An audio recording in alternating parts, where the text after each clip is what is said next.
7,200 people, and our hearts are aching right now. Our wine community is multi-generational, cares about our land, our employees, our community, and it's very painful for all of our folks in wine to watch how many individuals and families are really devastated. Fortunately, most vineyards are elevated, and wineries also, and because of the season we're in, where a lot of the vines are still dormant or just starting to bloom, they're not being impacted. That's not to say there weren't vineyards in really having a hard time. There's about 2 or 3 that have had significant damage.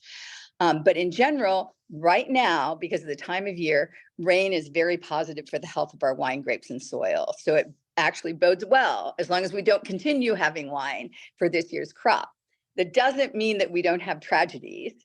So, and we also need to remember that if this was to happen in 2 months, it would be tragic, not only to Monterey County. If it happens in any other wine community in the state, in a couple of months, we could lose our crop. So what we really need is a lot of regulatory fast tracking, and I imagine we'll talk about that in a little bit in more detail. And then we really want to make sure that the employees and the individuals and families that have been displaced get whatever support they need, get it very quickly, and that those that haven't been able to work because of these storms, that have had lost incomes, very, very quickly get whatever kind of relief they can.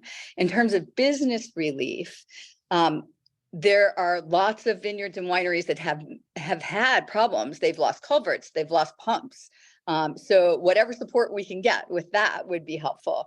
We also have a lot of business income loss. People are not coming to Monterey County because of these storms.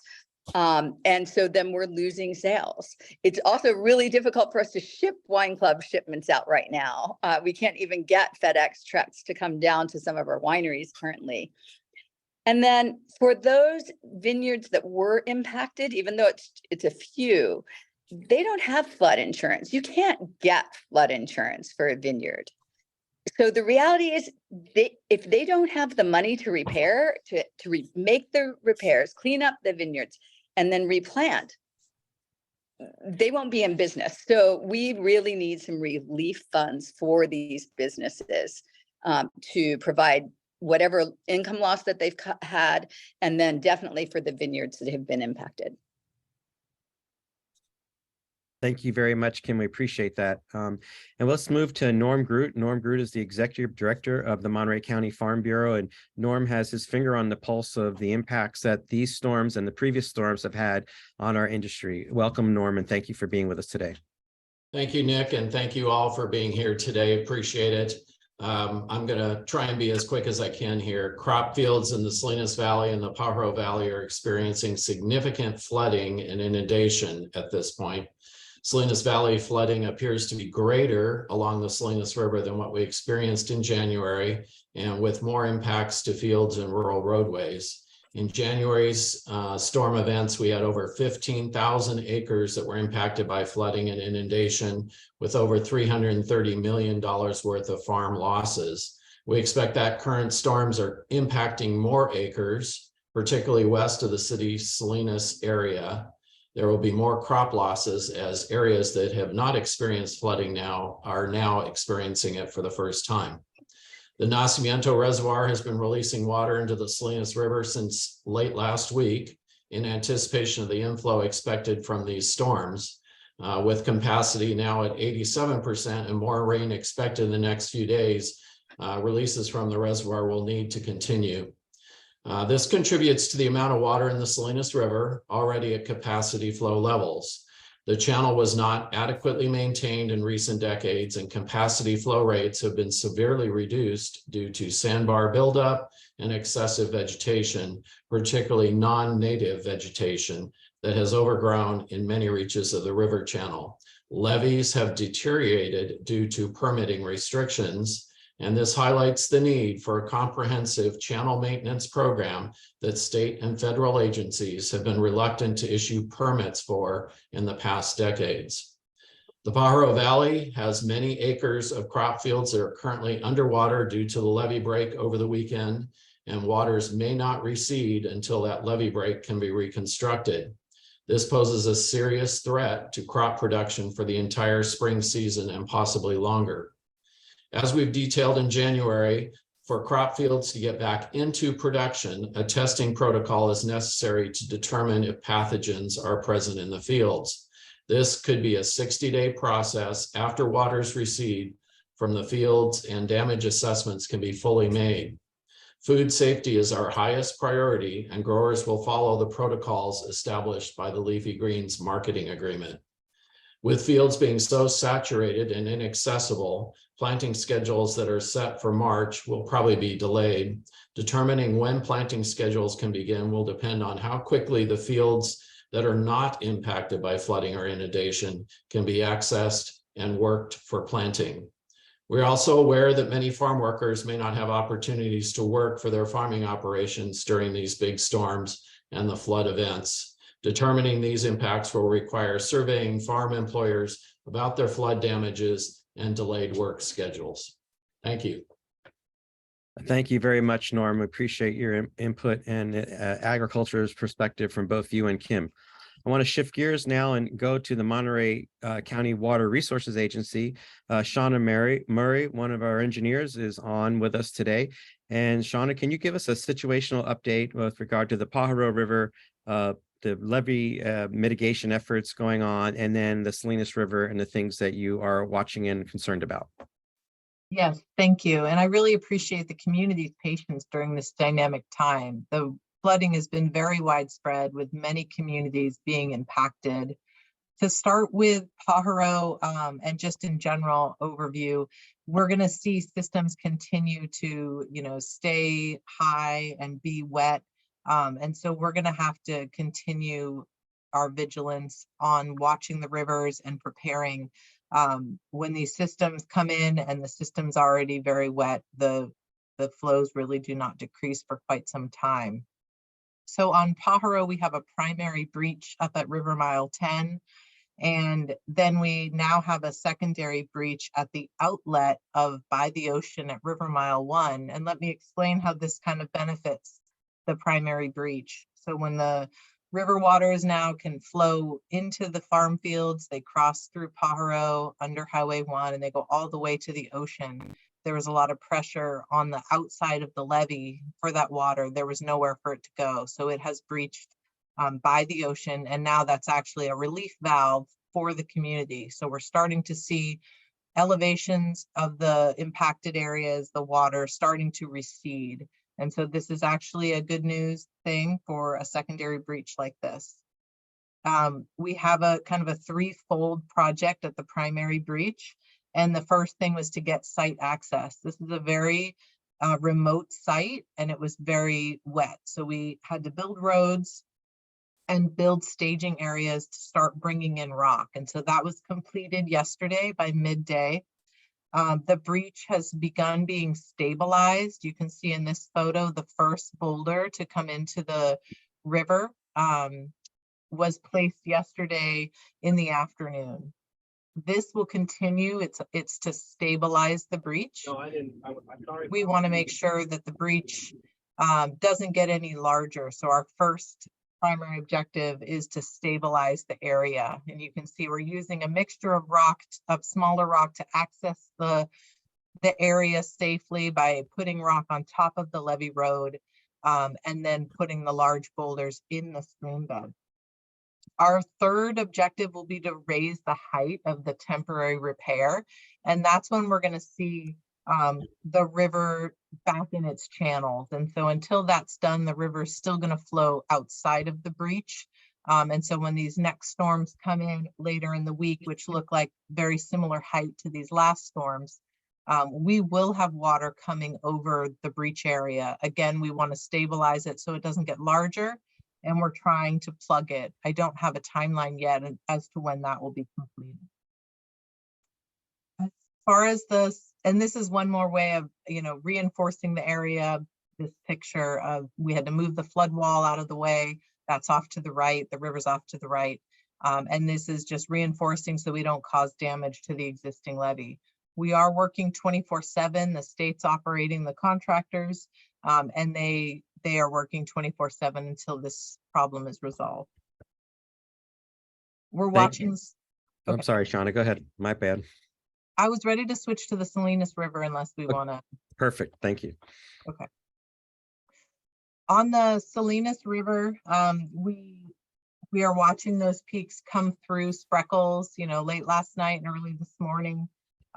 We'll have another round of peaks coming out of the Arroyo Seco, which will hit the lower Salinas in the next few days. And then the upper Salinas and the San Lorenzo Creek, those watersheds come through afterwards. So again, the rivers are going to stay high. It looks like the Spreckles forecast may exceed the current flows in the next forecast. So again, this is a wet system and the river will continue to stay high. The Water Resource Agency continues to do flood control releases out of Nacimiento Reservoir. We're still holding back these really large flows on Nacimiento Reservoir, but we're letting some of the water out for safe operations and to continue to have the capacity to take on the next storm events. I believe that's the end of my update. Thank you. Thank you, Shaunna.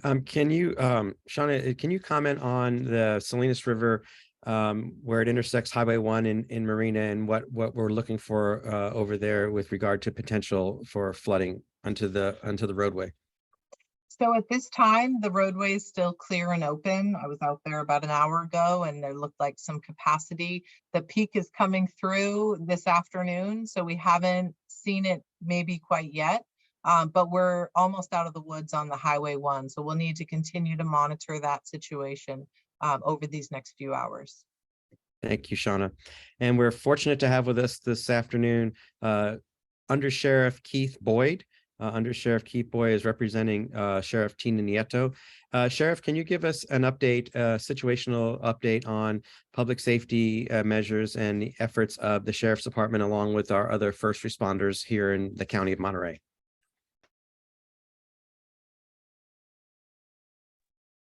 You're on mute. Yep, there we go. Good afternoon, Keith Boyd, Undersheriff, Monterey County Sheriff's Office. Currently, the Sheriff's Office is working in unison with his partners in the Emergency Operations Center, Department of Emergency Management, Water Resource Board, and our fire partners and other public sector partners to evaluate this ongoing incident as the water comes, as it rains, as it flows downriver. Our focus has been to plan resources and deploy resources based on the greatest potential needs to the community, prioritizing life and then property as we move forward. We've done, let me grab one data point, sorry, came through a moment ago.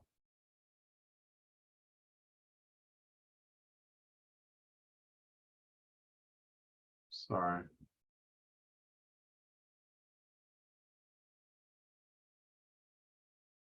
Okay, well, it's not there, but we have a number of, we have our dive team deployed. We have another number of swift water rescue units from regional partners.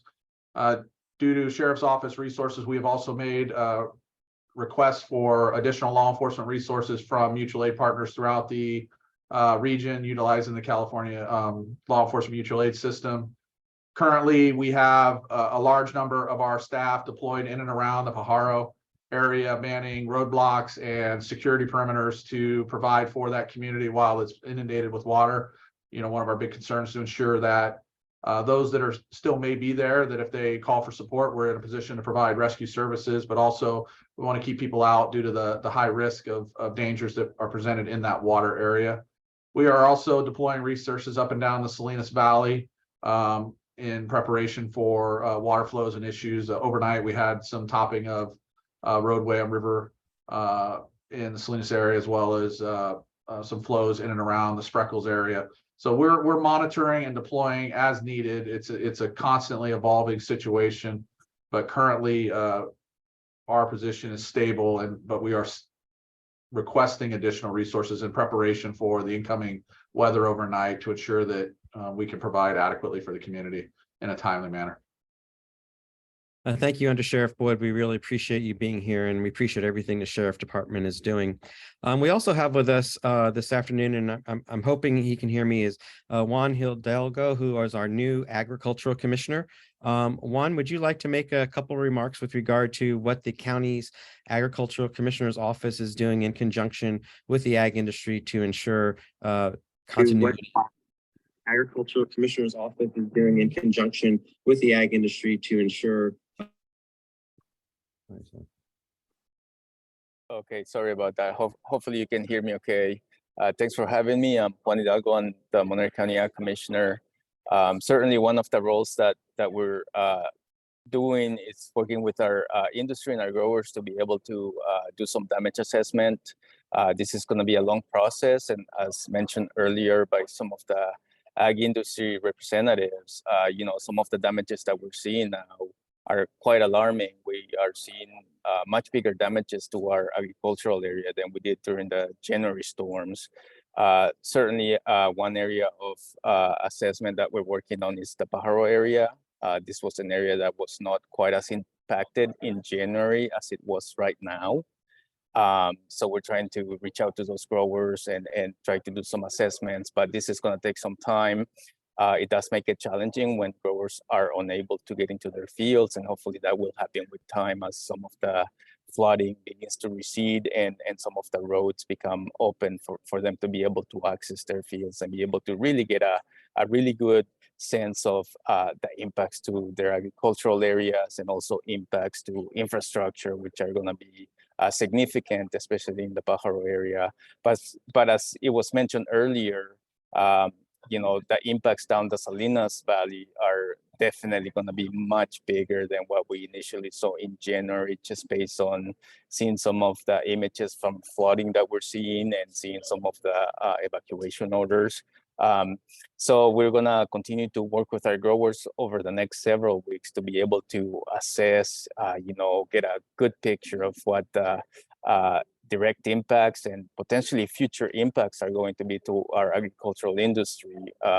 This is something that is definitely going to set some of our growers back, especially as it was mentioned earlier. We do have some food safety requirements, and so that's additional time that our growers are going to need to be able to do what they can to get the field ready and hopefully get a crop in the ground. I think we're going to have some more impacts to commodities that had already been planted. I think in the area of Pajaro, there's a lot of strawberry and raspberry production, and those were commodities that were planted in the fall for a production in the spring. And so we're going to be working with our growers to get a true picture of what that's going to look like for them, because I think this is definitely going to have an impact on any production yields. Plants can be quite hardy and they can recover, but if they stay underwater for too many days, it's definitely going to have some very significant impacts to those growers. Thank you very much, Juan. We appreciate you being here, and we appreciate what the Ag Commissioner's Office is doing in conjunction with our industry partners in the Farm Bureau and the Monterey Vintners and Growers Association. Undersheriff Boyd, you found your fact sheet there, and go right ahead. I did, and I just want to give some data points. So currently, the Sheriff's Office, we have our rescue dive team on 24-hour staffing. We've split that team into two 12-hour shifts. We also have our search and rescue team from the Sheriff's Office on 24-hour staffing detail. We have received on request from the National Guard 4 high water rescue vehicles that we are utilizing in addition with our SAR and dive unit high water vehicles. We have received mutual aid from, as I indicated, from our law enforcement partners. We've had staffing from the Belmont Police Department, Atherton Police Department, San Mateo County Sheriff's Office, San Jose Police Department, and Santa Clara Police Department. They are providing assistance on 12-hour shifts between now through this upcoming Sunday. We had to have 3 additional swiftwater rescue teams that are being provided by CAL FIRE on a call basis as needed. And we're working with the SPCA to address animal issues for those who may have left the evacuation areas but left animals due to their timely departure. We are doing close patrols of all our road closures and maintaining those road closures.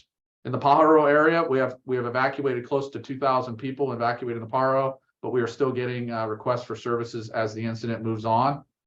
We have 1 school, 2 mobile home parks, and close to 800 homes in the Pajaro area impacted by floodwaters. That community is on a do not drink order, and there is no access to potable water. And as of this morning, the water was, as I was informed, was up a bit from yesterday. It's flowing currently through the ag fields and cresting over Highway 1. And we have concerns, though, if the water continues to ride, it will make our high water vehicles accessibility challenging. But we have boat units available to deploy if that predicament occurs. In the Arroyo Seco area, we have approximately 350 residents who are evacuated. We still have 20 to 40 residents who are trapped behind a road failure on the Arroyo Seco Road. In the Salinas River area, we have approximately 1,600 addresses under evacuation order currently. And with respect to rescues and such, we have provided approximately 150 to 170, and this number is ongoing, rescues of individuals stranded within evacuation areas from water issues. And we've conducted over 20 since yesterday.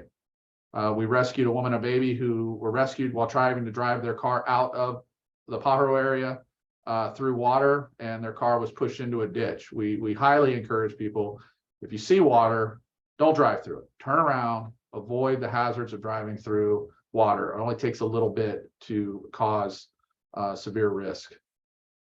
We had a couple rescued on Railroad Avenue that was trapped in their house, surrounded by over 5 feet of water.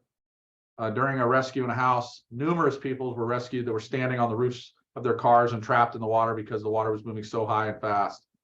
SAR has escorted maintenance into numerous produce cooling buildings so they could turn off the ammonia systems. Ammonia and other issues that might be released that potentially could have caused hazmat issues. Most resources, as indicated, are at this point rescues at this point are people trying to drive through the water to leave, or people in their houses that were not wanting to be there anymore and did not heed the initial order to leave prior to the water inundating the area. We have made an arrest of 1 individual in the Pajaro area who was attempting to break into the Pajaro Coin and Laundry. And that was discovered by our staff while they were on patrol in the Pajaro area for that exact purpose.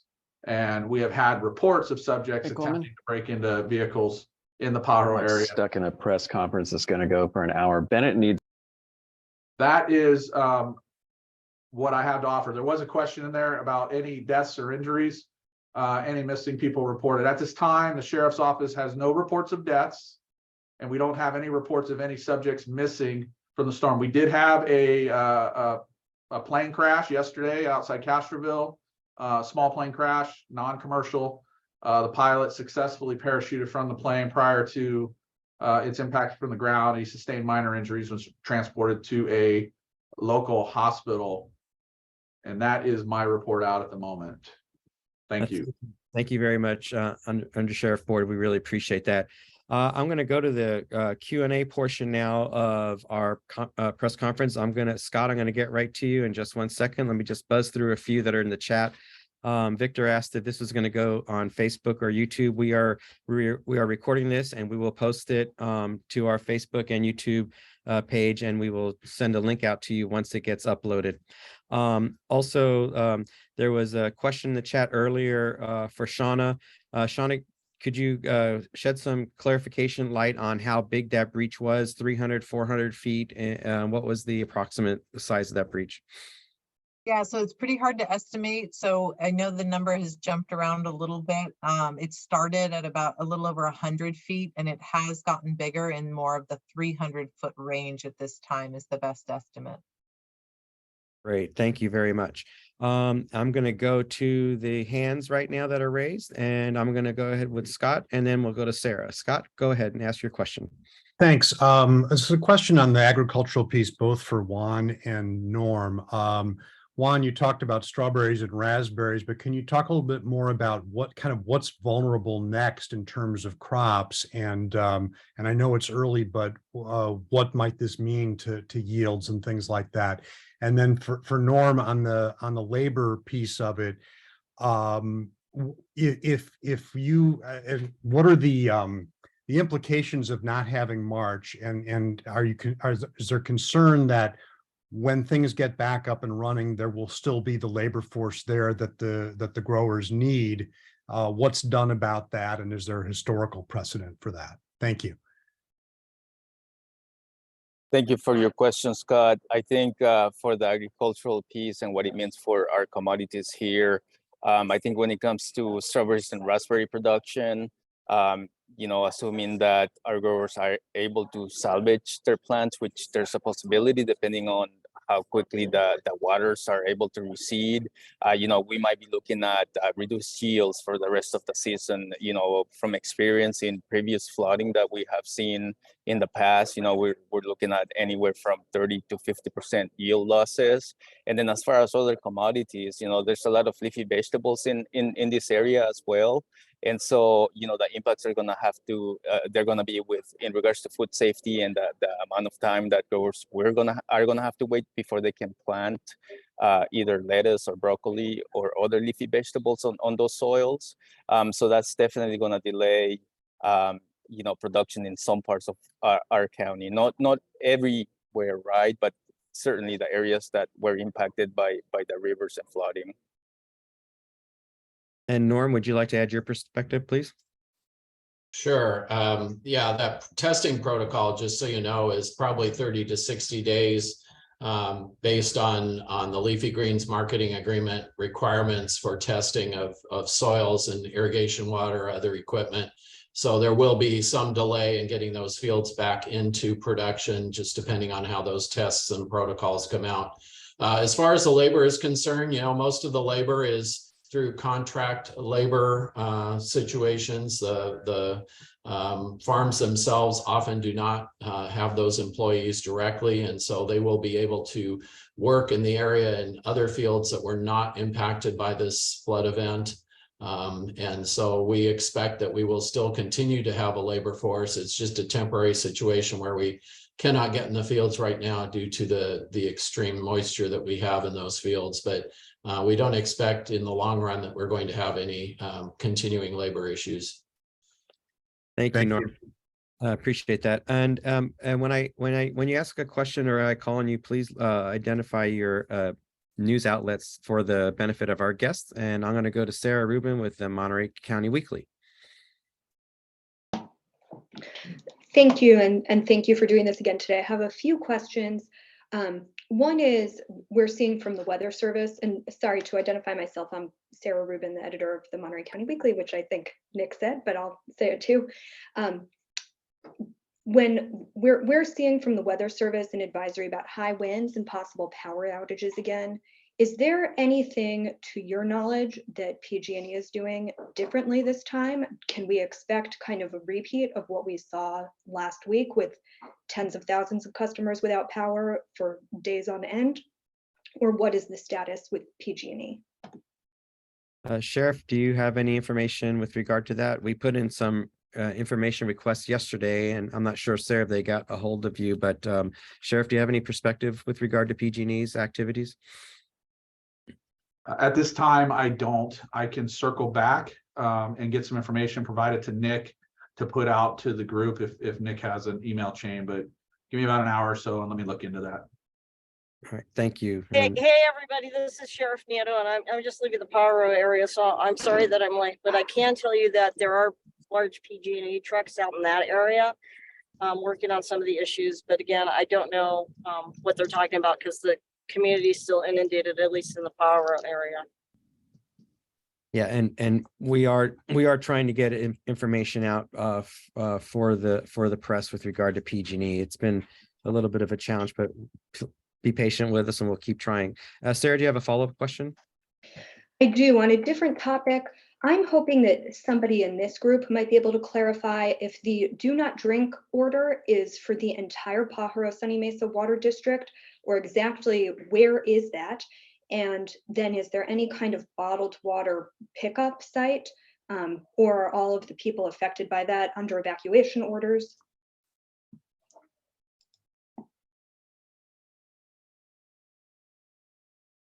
Sarah, Yes, we do have bottled water. We're making bottled water provisions for those communities that are under do not drink orders. I will have to get you specific geographic boundaries of what that water district entails. I don't have that handy. I don't know if Shaunna might know off chance or. Yeah, all right. So we'll make a note, Sarah, and May is on here with us. Maya Carroll, our deputy PIO, and she will we'll track that down information for you. Thank you. And I realize maybe that the places on the do not drink order have been evacuated, but that's not been made clear from what we've been able to report so far. So that would help. One other question is, we've seen what I think is confusing to us in the press and some of the people who are affected is shelter in place orders that seemed to imply that people had to stay where they were because there was no way out. But then subsequently there were evacuation warnings and or orders. So can you describe, I think in layperson terms, what that means and why the shelter in place orders, if there is still a safe route for people to leave their homes? Go ahead, Sure. Sheriff. So last night, we ended up issuing a shelter in place order for the Las Palmas area. That was issued because at approximately midnight, we started seeing water cresting onto River Road near Las Palmas Parkway. It was extremely dark, and our ability to forecast what was occurring was limited because of the darkness. We could hear to the southwest of Spreckles what sounded like a significant waterfall, which led us to believe that a berm or levee was being overtopped significantly by the river. But we couldn't get out in proximity of it to examine it due to the potential hazards and danger for staff. At night, our drones don't have the visual capability to launch a mission and get a nice viewing of what's occurring, because water and land, it's dark, it's not presenting heat, it's very difficult to see. So because of that, early this morning, in consultation with our partners in the Department of Emergency Management and our fire partners in the county administrator's office, the decision was made to issue a shelter in place order for the Las Palmas area because we knew the water was rising, but we did not know what the impact would be by morning. We were predicting based on the historical data of what was going to occur, and that's what led us to do that. When sunrise came, we were able to launch a number of drones via CAL FIRE support to get a visual perspective on the Las Palmas area, the Spreckles area, the Salinas River through that area to identify that what was occurring. And we had approximately 75 yards of River Road inundated with about 8 to 10 inches of water near Las Palmas Parkway. We had water flowing across Spreckles Road, Spreckles Boulevard at the north end of past the town, but just south of 68. And so with that in mind, working with our partners, Regional Fire, Department of Emergency Management, County Administrator's Office, and others, we in California Highway Patrol, we started looking at, okay, we transitioned from a shelter in place for the Las Palmas area to an evacuation warning. The basis, and then with messaging to also indicate kind of what was going on.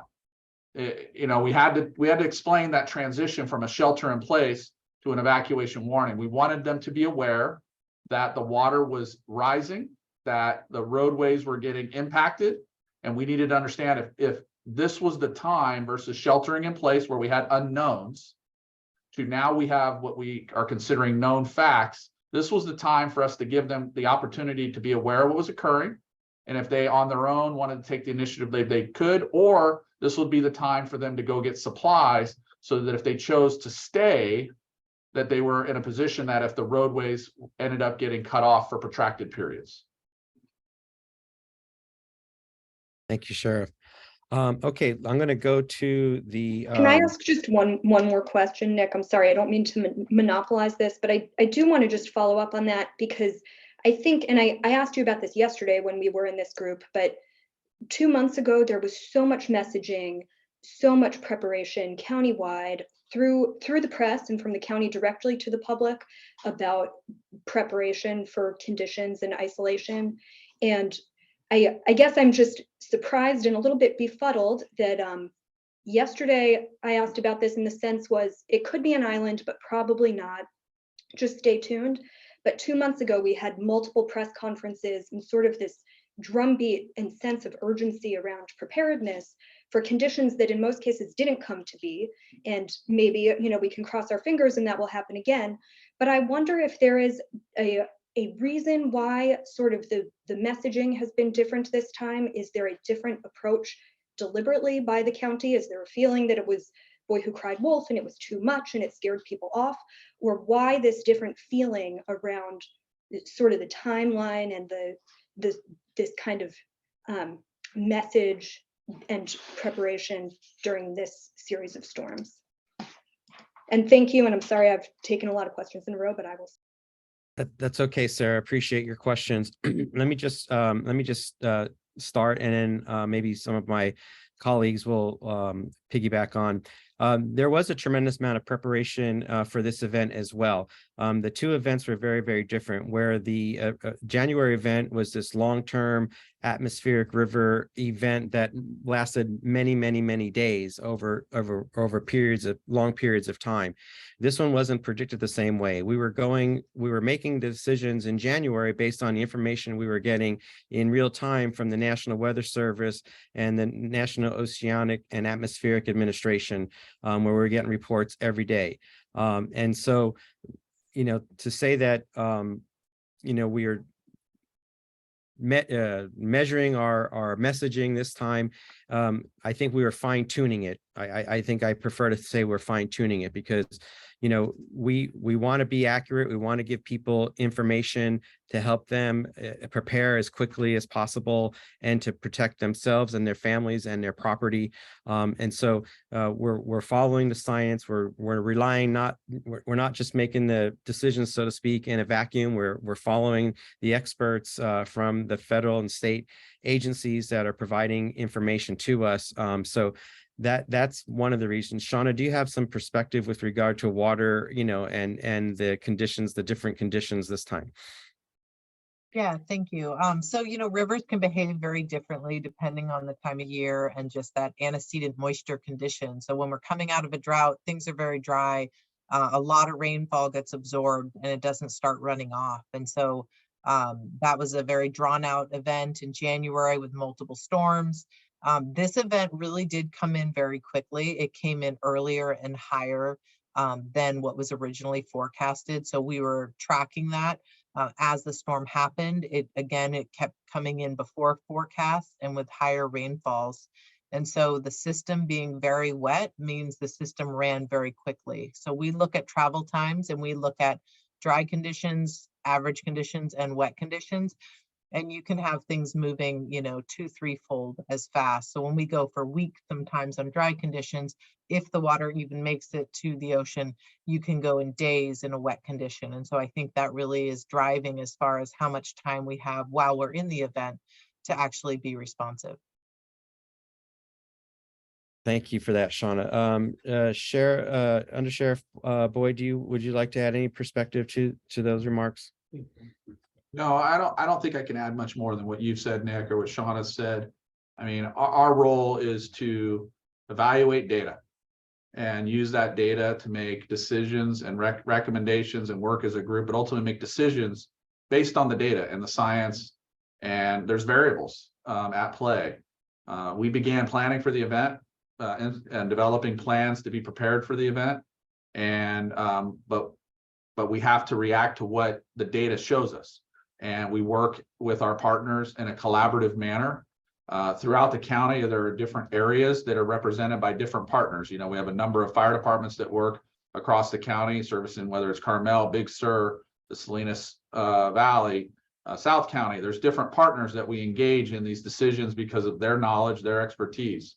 And then we engage with our state partners, our other private sector partners, public sector partners. And we make, based on that data, we take it all in and we make the best decision. I think that to date that we've been utilizing and making good decisions working with our partners to provide for the safety of the public. As I indicated, we've suffered no deaths to date. Now, my hope is that continues, that the public heeds the warnings that are going out, that the public recognizes the dangers that exist, and that we're able to maintain that. We have, as I stated, other than the plane crash, no noted injuries. And so with that in mind, again, we're thankful that the public is adhering to what we're saying. We've had issues with rescues because people have tried to cross water and such. We've been fortunate that we've been able to deploy the resources that we did during that time to provide for the safety of those who have placed themselves in harm's way, some by ignoring orders, but at the same time, some's because of just the situation evolves rapidly. So I feel like we're working together with a strong plan, but we have to be adaptable and flexible based on what occurs in any given moment of time. Thank you. Thank you, Undersheriff. I'm going to go to KAZU for a question, and I'm not sure who our representative is today. Please identify yourself.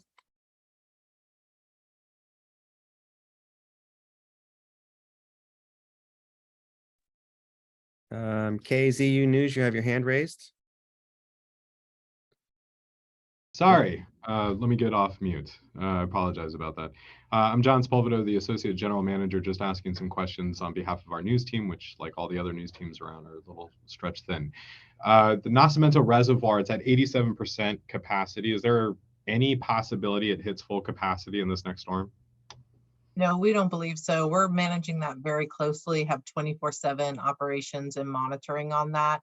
And we continue to be able to take in the inflows that are coming through Nacimiento River. The other question I had for you, Shaunna, was you were talking about that breach on the Salinas River, or pardon me, on the I think it was the Pajaro on marker 1. Very well aware that you have 4 rivers you're watching. Was that a forced breach? Did officials move the ground so that it would spill out into the ag fields? No, we don't believe it was a forest breach. Our agency did not breach it. We had drone footage yesterday afternoon, and it showed the levee fully intact and the water continuing to rise. We did an inspection on it this morning in the field, and we did see that it had breached about 100 feet wide. So it happened sometime over the night based on all that pressure from the high water level. This did look like a natural. I don't think there was any access to even get to that site if anyone had wanted to get there. One quick other question. Yesterday, we heard that we did not know if there were industrial chemicals compounds in the water. Today, we heard from the Undersheriff that there might have been ammonia, which of course is used in the fertilizer.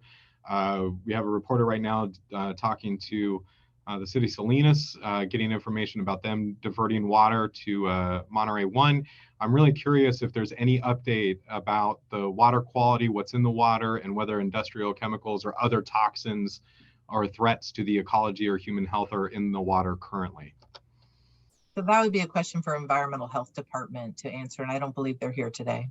And to clarify, I said we worked with maintenance to get into numerous produce cooling businesses so they could turn off ammonia systems that would have otherwise been released, creating hazmat. I am not saying that we had ammonia enter the system. I don't have any data or facts to support that being stated, and so I'm not saying that, just to be clear. And then the final question to you, Undersheriff, is just really quickly, we haven't had any deaths, we have not had any injuries, and yet somehow we've had 5,000 people evacuated in the area. I'm curious about the reporting standards. What are you using to report, and whether the 911 system can actually handle all the calls? I know that dispatch in Monterey County, all of the calls for law enforcement goes through one 911 center. Each law enforcement doesn't have their own. And I've heard from dispatchers before that the shifts can go long. Sometimes calls can back up. I just want to make sure that the reporting standards are not that I'm doubting it. I'm really glad to hear it. It seems really phenomenal and miraculous that there hasn't been an injury or a death. I think phenomenal and miraculous is a great way to state it. Sometimes things work out and we're fortunate. I will say that no standards have been altered in our dispatching center No protocols have been altered. We are operating under the same standards. We have been in communication with them on a regular basis as part of this Emergency Operations Center activation. We actually have additional, we've adjusted our protocols for the sheriff's office to allow for, to ensure we have adequate resources from the dispatch to provide for the emergency. In essence, we normally have a couple dispatchers assigned for sheriff's office operations specifically, and we've released one of those dispatchers to be able to work storm issues, on a 24-hour basis as the primary, understanding that we're still maintaining our level of service for the sheriff's office for general calls for service. Any medical call that would come in through dispatch would be logged and dispatched through their emergency medical dispatching protocols, and appropriately medical AMR or ambulance or fire department will be dispatched as part of that. And as I said, the information I've been provided from my staff in the Emergency Operations Center through the law branch is that, we've been fortunate that we have no deaths, no injuries. Missing person standards are still the same. If somebody calls and indicates that somebody is missing, we're going to work that case to try to determine the situation. That would be a law enforcement call. And if we start getting into the evacuation areas, then we're going to work with our other public safety partners, if it's water inundation, to ensure that we can deploy resources to conduct searches. If we have to deploy divers to check homes, we will.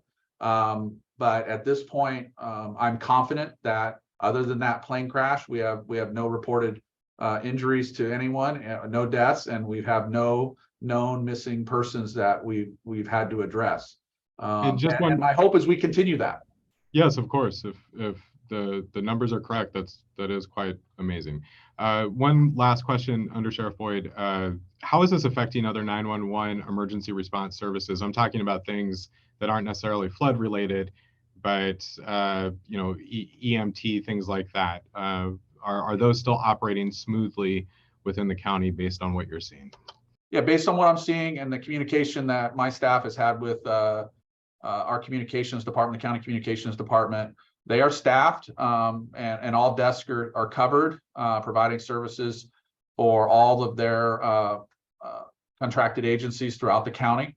And we, like the sheriff's office, in addition, we're working, and our partners are in the same boat. We have resources and law enforcement personnel that are dedicated to the storm incident. At the same time, we have resources that are still dedicated to general law enforcement services and responding to potential crimes in progress, responding to potential emergency needs, wherever it might be throughout the entire county, north, south, and central. Thank you so much.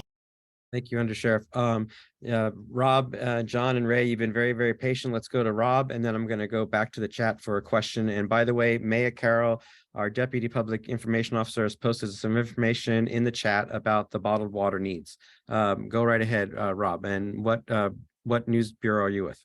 I'm with ABC News, and we're down here in Pajaro, just on the other side of the bridge, where residents are eagerly waiting to get back in. So this question is for the sheriff's department. What are you telling them? What can we tell them? A lot of these people just need to get back to grab medicine and some vital supplies. Is that at all a possibility today? And when do you think it'll be safe for that to happen? Unfortunately, it's a difficult question to answer when you think of evaluating the lives of the public.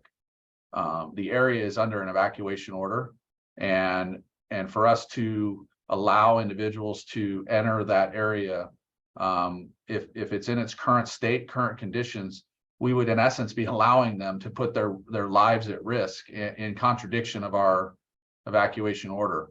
And with that in mind, we will work with our partners in the Department of Emergency Management, Fire Services, Water Resource Board, County Administrator's Office, to make the best decision based on data as to when we will be in a position to allow residents back in that area. I think it's a little early right now to have a ballpark idea. The situation is continually changing. We have rain coming, we have some storms, we have to monitor. I think it's a little early. What I would encourage people to do is, if they need their medicine, reach out to their physicians, reach out to their pharmacies, reach out to their individuals to get emergency prescriptions in place, to work with their medical insurance companies if needed, to try to get temporary prescriptions authorized, because sometimes prescriptions have how much they can get. But that's not my expertise. So I would encourage them to work with their physicians on alternatives to their needs for that type thing. So that's the best direction I can give you at this point. And then we also have folks from the Department of Social Services and our health department and behavioral health in our shelters that can be good resources for those people that have evacuated. I'm going to go to John Woolfolk, and then I'm going to go back to the chat to Carl Cook. Go ahead, John. And what news agency are you with? San Jose Mercury News. Y'all hear me? Yes, sir. All right, I'll be quick. I think these are for Ms. Murray, but I wanted some clarity on what's happening with trying to plug the hole in the Pajaro levee. Is it expected that, like, are you all trying to get the hole plugged before the rains come again tonight, or is the expectation that you're only going to be able to do a partial plug and it's still going to spill out there? What are you all expecting to happen there, and what's your sort of outlook going forward on how long it's going to take for that flooding to go away? So as I stated previously, the State Department of Water Resources is the one that's handling the repair project, and they're bringing in all the resources that are available to try and get this done as quickly as possible, with full understanding that we're having another storm event and a high peak in the next few days. So as I stated previously, we had to develop access to the site. It's a very hard site to access, and we're trying to stabilize the breach. So that's our objective right now. We hope that we'll have that breach stabilized by the end of today, and then through the night, we can start bringing up the elevation of that temporary wall. So we hope that we, have this whole thing buttoned up, but it's really hard. There's a lot of moving pieces as far as when it will exactly be done. So our goal is to get it done as soon as we can. Thank you, Shaunna. And thank you, John, for your question. I'm going to go quickly to the chat. Carl Cook from KION, our local CBS news station. He was wondering if there is an update on the closure of Blanco Road, if update is possible. Sheriff, do you have any information? The most recent update I can give is from about 10:30 this morning. I've been on a couple other meetings since. Ultimately, what happens about 10:30 this morning, water was along the fog lines of Blanco Road, and then within 20 minutes was covering both lanes. Decision was made at that time to close Blanco Road for vehicle traffic, for the safety of the public, working with our partners. So it will be evaluated at this time. I'm not in the EOC at the moment, so I can't give an updated answer beyond that at this point. Yeah, when it is updated, it will be posted on the county's Department of Emergency Management page where it's tracking the road closures. Exactly. On our website and the county's website, on the very, very top of the page, we have a quick link to all road closure information. And if anybody needs that information, I'd be happy to email it to you after this press conference. I'm going to go to Ray and has his hand raised. Hey, can you all hear me? Yes, we can. Hear you all great. right. Thank you for your time. This is Ray with the Monterey County Weekly. Couple questions. Firstly, directed to Shaunna, I think. You mentioned kind of the difference between this weather event and the ones experienced in January. Seems like less rain's fallen, last week than, those series of atmospheric storms. Can you talk a little bit about how much, the previous storms in January kind of exacerbated conditions, whether it is soil saturation or reservoir levels that may have made this, seemingly less severe water event more seemingly almost more devastating from an infrastructure perspective. And following up on that, like you said, the projections from the National Weather Service have the Salinas River near Spreckles, you have even a higher peak come Friday. Is it fair to say that the situation across the region is probably going to get worse by the end of the week from a flooding perspective? And then also I wanted to ask Undersheriff Boyd whether he had any update on the closure of Highway 1. I know you guys have the state roads closures on your website, but county road closures on your website, but the state road closures aren't there. And Obviously, if Highway 1, near Watsonville is closed, and then if we have more flooding near Spreckles that can close off Highway 68, then you really do, I think, have a situation, right, where you're talking about an island on the peninsula. So I can answer. Oh, Nick, do you want to go? Go ahead, Shaunna. I just want to start with, all the systems, all the watersheds in this region are extremely wet. When we came in January, we had a much drier system, as I stated. So I don't have the rainfall totals. That would be something for National Weather Service, as well as they do the forecasting. So what we're looking at is, we did receive a lot of rain on a wet system. The rivers continued to flow between storms. And so that's always something to look at. Was the river dry when the storms happened, which was the case in January, or were the rivers flowing? And so that really impacts, how the systems work, how the watersheds work, as well as the soil saturation. It's all related. Thank you. And Ray, with regard to the Highway 1 in Watsonville, between Salinas Road and Highway 129, we don't work for Caltrans, but Caltrans has reported to us that there is no estimated time of opening that road. It is under very, very close observation. I was out there last night at about 3 o'clock in the morning with our county administrative officer, observing the work that was the workers that are out there watching the situation and paying close attention to the erosion of the soil bed. So we will try to get some information from Caltrans. Caltrans has told us today that they're going to put out a statement by the end of the day, and we will make sure that gets posted. Thank you for your question. Okay, that brings us to 3 o'clock. I do want to thank our guests today. Kim Stemler from the Monterey Vintners and Growers Association, Norm Groot from the Monterey County Farm Bureau, Shaunna Murray from the Monterey Water Resources Agency, Monterey County Water Resources Agency, and Undersheriff Keith Boyd from the County of Monterey Sheriff Department. We appreciate your time, and we appreciate the open dialogue, and we appreciate the questions.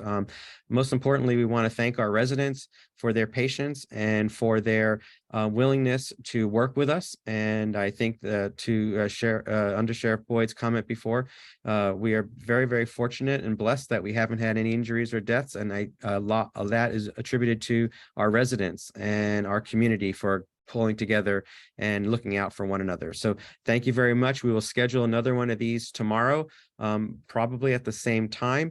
And the focus will be on the Monterey Peninsula hospitality industry and efforts moving forward after with the rain event that we're expecting.